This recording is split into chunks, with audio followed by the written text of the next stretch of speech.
Good morning out there, everybody. Alan D9J Sports. We're right back at it with another show. Hope everybody's being safe out there on the highway this morning as we get ready to embark on this morning drive. You know what it is. We're talking Texas A&M. We're talking Texas. Oh, let's get right into it. So the Texas A&M Aggies haven't beat the Texas Longhorns since 2010. But what does that have to do with the upcoming 2025 season? Absolutely nothing. They both have two quarterbacks that'll be taking over. We know Marcel Reese, he started last year a little bit over 600 games, a couple later at the end of the season. And we know Arch Manning got to play some last year sparingly, and then he did step in some games to start when Quinn Ewers was hurt. But they both will be the starters this coming season. But we will come back to them. We've got Coach Mike Elko in his second season as the Aggies head coach. And, of course, you've got the legend, the man himself, Steve Sarkisian, trying to get his team back, trying to get them back into the playoffs and try to win a national championship. But that's secondary because the number one thing is the quarterbacks. Marcel Reese, young, smooth, silky guy. Hey, I'm sure during the offseason, Marcel's picked up some weight and picked up a lot of strength, and he's going to be ready to lead his team. While we know Arch Manning is full of the hype. He does have some substance. There were flashes last season.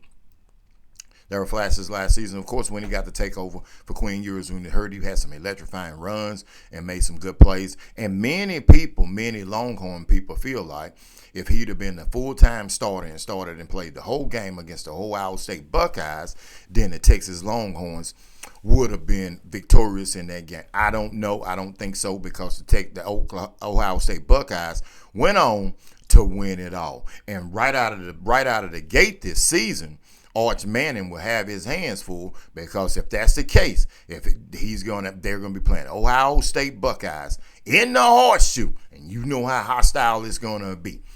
So he's going to have his hands full. When it comes to playing quarterback, especially in the SEC or really in any college football program or in any program, you got to be elite. For a team to be able to win, you got to have a quarterback that is, first of all, is a great leader and can put the football where it needs to go and is a winner. And that's what these two teams are going to be looking for. Which one of their quarterbacks can stand upright and get the job done? We know both fan bases are some of the best fan bases in college football. You know the 12th man in Texas A&M, and they have that stadium rocking, and you know how it is in Darrell Stadium out there in Longhorn Nation. And you know the fans are going to be excited whenever they do get out there on the field. And I know that the Aggies will be going up I think it's in October, they'll be going up to take on the Longhorns. But what will that game have a lot of meaning? I believe so. I do believe so. I believe that the Texas A&M Aggies can turn the corner this season. Now, let's just remember, whatever happened in the past ain't got nothing to do with what's going on in the present. Because the players on the Texas A&M Aggies, the coaching staff, none of those players were around in 2010. They were not around.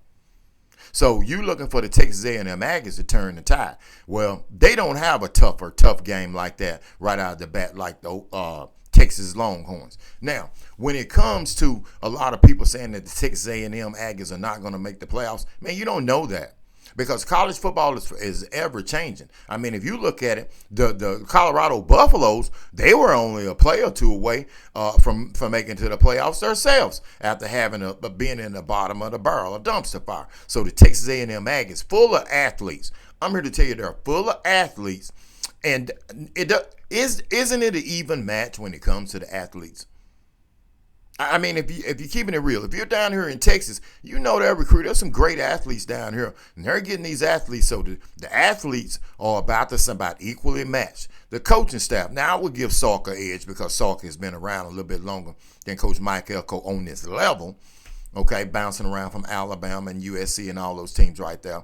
But I'm sure Coach Mike Elko and his staff, they're going to be ready. Not just for Texas, but they're going to be ready to turn the tide. Because, hey, man, if you can't get it done out there in A&M, man, they're going to get rid of you. And Texas A&M Aggies and the Texas A&M Aggies fans deserve to have a winner because they continue to stick with their team. They're really proud of their team. And also, the Texas Longhorns, man, they want to get to the championship. So when it comes down to it, I will continue to tell you on this show that it's about the two quarterbacks. It's about Marcel Reese and it's about Arch Manning. Both of them are full of promise. Arch Manning, I would say, is full of hype. And when I say that, don't take it the wrong way. What I mean is people are looking for Arch to be his uncles. They're looking for him to be his uncles. The young man has a lot of promise, but remember, everybody wants to see the backup until he becomes the starter. Until he becomes a starter, and then when things don't go the way they want, then people are turning on you. I don't think that's going to be the case. I think Arch Manning is going to prove that he's going to be a hell of a player. I think that Arch Manning, if you watch my videos, you know already how I feel about if Arch Manning can go out there and get the job done against Ohio State, he will be the face of college football. But Marcel Reese down in Texas A&M, hey man, he's coming from a long legacy of great quarterbacks with Kyler Murray, Johnny Manziel. So, hey, this is one of those things where the quarterbacks are going to be front and center. They're going to be front and center. So you can throw everything else out the window. You can throw it out the window because these two young men have a chance to change their programs. And that's what it's about. That's what it's about. So remember, on my way out, I'm going to tell you, and all you fans out there, do not get caught up in the hype about what happened last season or 10 seasons ago or 15 seasons ago. It's about what's going to be happening right now. And they're on the practice field right now, this morning, during their tour days. And they're getting ready. And it won't be long before we're going to be back to what we all love the most. And that's college football, professional football, and high school football. So this is Allen with D9J Sports on the Morning Drive. Texas A&M, the Texas Longhorns. Or the Texas Longhorns and Texas A&M. Marcel Reese. Oh, yeah. And Arch Manning. Let's see what's going to happen. Salem with D9J Sports. I'm definitely out.